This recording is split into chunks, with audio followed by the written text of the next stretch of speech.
everyone, this is me Palak and this is Vanshika from Science Public School. Today we are here to explain a Capstone project on topic Bellabeat Fitbit fitness tracker.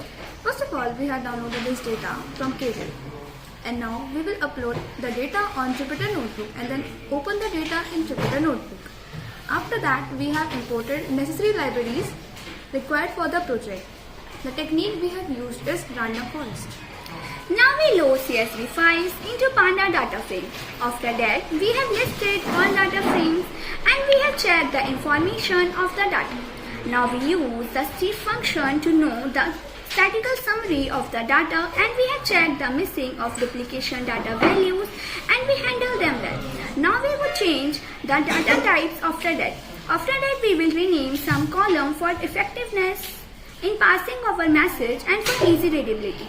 This will help us to know the kind of data in those columns, so we will be remaining the following.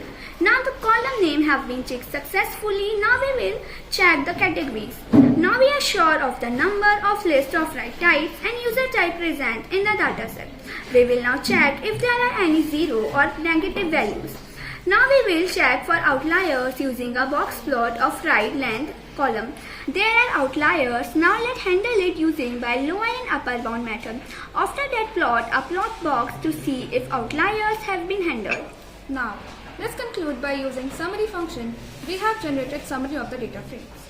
In summary, the course provided a comprehensive introduction of the fundamentals of data analytics, catering to individuals from diverse backgrounds.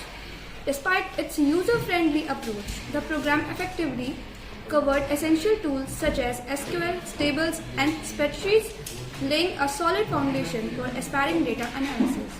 While experienced professionals may find course expedient, it's vital to note the emphasis on theoretical concepts over practical applications. Thank you.